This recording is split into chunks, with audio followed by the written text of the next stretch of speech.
এবারে এই সিরিজের last problem, limit supremum and limit infimum where xn equals to -1 to the power n into 1 plus 1 by n এর limit supremum এবং limit infimum আমরা বের করতে যাচ্ছি।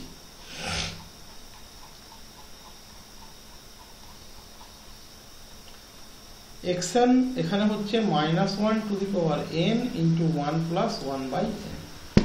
যেহেতু -1 to the power n আছে, আমরা জানি এখানে ভ্যারিয়েশন ডেফিনেটলি দুটো পাবো, একটা ইভেনের জন্য এবং একটা অডের জন্য। তো আমরা স্টার্ট করছি ক্যাপিটাল xn আপার থেকে, that equals to supremum of xn, xn plus 1, xn plus 2 dot dot dot infinitely many terms, that is supremum of xn এর মানটা আমরা বসিয়ে দিই -1 to the power n into 1 plus 1 by n, xn plus 1 -1 to the power n plus 1 into 1 plus 1 by n plus 1, xn plus 2 -1 to the power n plus 2 multiplied by 1 plus 1 by n plus 2। এইভাবে চলতে থাকবে। এখানে xn plus 3 টাও লেখা আছে। এবারে যদি শুরুতে আমরা n টাকে ইভেন ধরি, তাহলে -1 to the power n হয়ে যাবে 1, দ্যাট ইজ এই টার্মটা হয়ে যাবে 1 plus 1 by n। n even ধরেছি, তাহলে -1 to the power n plus 1 definitely odd, তাহলে এখানে -1 আসবে। এই টার্মটা হয়ে যাবে -1 plus 1 by n plus 1। n even ধরেছি, -1 to the power n plus 2 automatically 1, তাহলে এটা হয়ে যাবে 1 plus 1 by n plus 2। n even ধরেছি, তাহলে -1 to the power n plus 3 odd, that is -1 plus 1 by n plus 3। চলতে থাকবে। এবারে যদি আমরা n কে অড ধরি, তাহলে -1 to the power n minus দেবে, that is -1 plus 1 by n। n odd, তাহলে n plus 1 ইভেন, এটা প্লাস দেবে 1 plus 1 by n plus 1। n odd, n plus 2 automatically কি হবে, n অড, তাহলে n plus 2 অটোমেটিক্যালি ইভেন না odd, n odd, n plus 1 even, n plus 2 odd, sorry, -1 plus 1 by n plus 2 automatically এটা হয়ে যাবে even, that is 1 plus 1 by n plus 3 dot dot dot. যখন capital এক্সেন lower বের করবে, এইটাই কিন্তু থাকবে, আমি তখন আর লিখবো না, শুধু এই সুপ্রিমামটা তখন হয়ে যাবে ইনফিমাম, আমরা জানি সেটা। তো যাই হোক, সেটা পরে আসছি। আপাতত আমরা সুপ্রিমাম বের করতে যাচ্ছি। তাহলে এখানে সুপ্রিমাম বের করতে গেলে এই যে মাইনাস দিয়ে যে টার্মগুলোকে লিখলাম সেগুলোকে আমরা বাদ দিয়ে দেবো, মাইনাস দিয়ে যে টার্মগুলোকে লিখলাম সেগুলোকে আমরা বাদ দিয়ে দেবো, কারণ আমরা সুপ্রিমাম বের করতে যাচ্ছি। তাহলে আমার মাইনাসগুলোকে নিয়ে কোনো লাভ নেই। এবার বলো 1 plus 1 by n, 1 plus 1 by n plus 2, এদের মধ্যে কে বড়?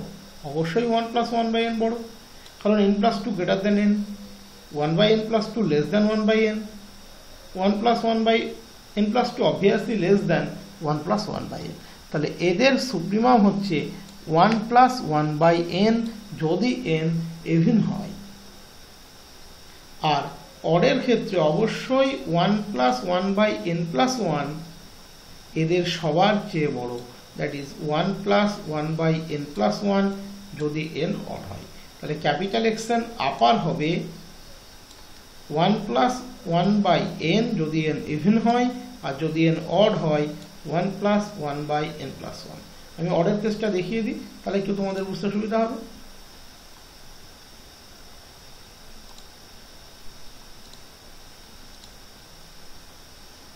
আমরা অবশ্যই জানি n plus 3 greater than n plus 1, তাহলে 1 by n plus 3 less than 1 by n plus 1। এবার তুমি বোথ সাইডে 1 যোগ করো, তাহলে কে বড় হলো? এটা বড় হবে, সেটাই বলা হয়েছে। অডের ক্ষেত্রে এ হলো সুপ্রিমাম। তাহলে ইভেনের জন্য ক্যাপিটাল এক্সেন লোয়ার হবে 1 plus 1 by n, অডের জন্য ক্যাপিটাল এক্সেন লোয়ার বলছে আপার হবে 1 plus 1 by n plus 1। এক্ষেত্রে কিন্তু n এর উপরে ডিপেন্ড করছে। ইনফিমাম নেওয়াটা আমাদের ক্ষেত্রে অনেক সহজ হবে, কারণ আমরা জানি ইনফিমাম অফ 1/n সেটাও 0, ইনফিমাম অফ 1/n+1 সেটাও 0। দ্যাট ইজ ইভেনের ক্ষেত্রে যদি আমরা ক্যাপিটাল এক্সএন আপারের ইনফিমাম নিই, 1 + 1/n এর ইনফিমাম অলওয়েজ 1, কারণ 1/n এর ইনফিমাম 0। অডের ক্ষেত্রে যদি আমরা ক্যাপিটাল এক্সএন আপারের ইনফিমাম নিই, ইনফিমাম অফ 1 + 1/n+1 সেটাও 1, কারণ ইনফিমাম অফ 1/n+1 সেটাও 0। So lim sup xn, that is infimum of xn upper, that equals to 1। এবারে আমরা চলে এসেছি xn lower, infimum of xn, xn+1, xn+2 ... infinitely many element।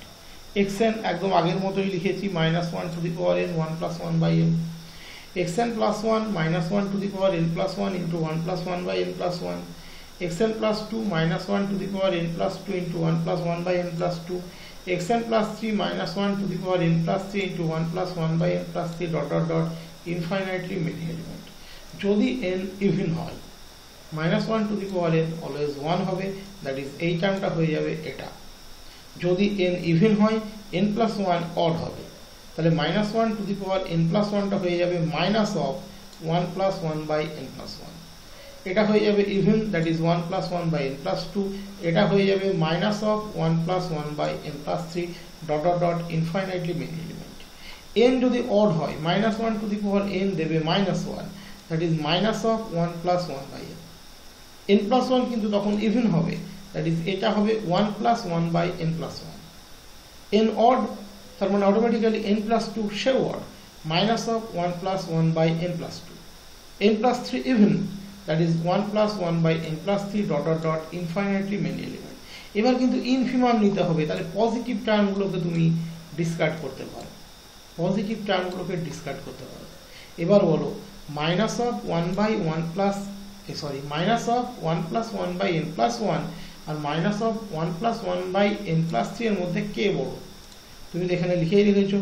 এবার তুমি বোথ সাইডে একটা মাইনাস দিয়ে গুণ করে দাও দেখি বাবা, তাহলে minus of this greater than minus of this, তার মানে ছোটকে -1 + 1/n+1, তাহলে এখানে ছোটকে এই টার্মটা, দ্যাট ইজ n ইভেন হলে ইনফিমামটা পাবে -1 + 1/n+1। ঠিক তেমনি অড হলে -1 + 1/n বাকি সবার থেকে ছোট, that is -1 + 1/n if n is odd। আশা করি আর কোনো প্রবলেম নেই। এখানে প্রথম নেগেটিভ টার্মটা ছিল -1 + 1/n+1, নেক্সট নেগেটিভ টার্মটা ছিল -1 + 1/n+3, তারপরের নেগেটিভ টার্মটা হবে -1 + 1/n+5। বাট -1 + 1/n+1 বাকি সবার থেকে ছোট। আমি একটা এক্সাম্পল দিয়ে দেখিয়ে দিলাম, এখানে যদি n+5 লেখো ও তার চেয়েও ছোট এবং সবার থেকে ছোট, তাহলে আমরা ইনফিমামটা পেয়ে গেলাম। এবার দেখো, তুমি নিশ্চয়ই পড়েছিলে সুপ্রিমাম অফ -1/n অলওয়েজ 0, তার মানে সুপ্রিমাম অফ -1/n+1 সেটাও 0, n+3 থাকলে সেটাও 0, এখানে n+3 প্রয়োজন নেই। তাহলে supremum of -1/n+1 0, supremum of -1/n সেটাও 0। তাহলে ক্যাপিটাল এক্সএন লোয়ারের সুপ্রিমাম যদি n ইভেন হয় অবশ্যই -1, কারণ -1/n+1 এর সুপ্রিমামটা 0। যদি n অড হয় তবুও -1, কারণ সুপ্রিমাম অফ -1/n সেটাও 0। That is in either case supremum of xn lower, that is lim inf xn, that equals to -1। Proof totally complete। এই পাঁচটা প্রবলেম কিন্তু ভীষণ ইম্পর্টেন্ট প্রবলেম, এবং এর সাথেই লিমিট সুপ্রিমাম, লিমিট ইনফিমাম, এই পুরো স্ট্রাকচারটা কিন্তু কমপ্লিট হয়ে গেল।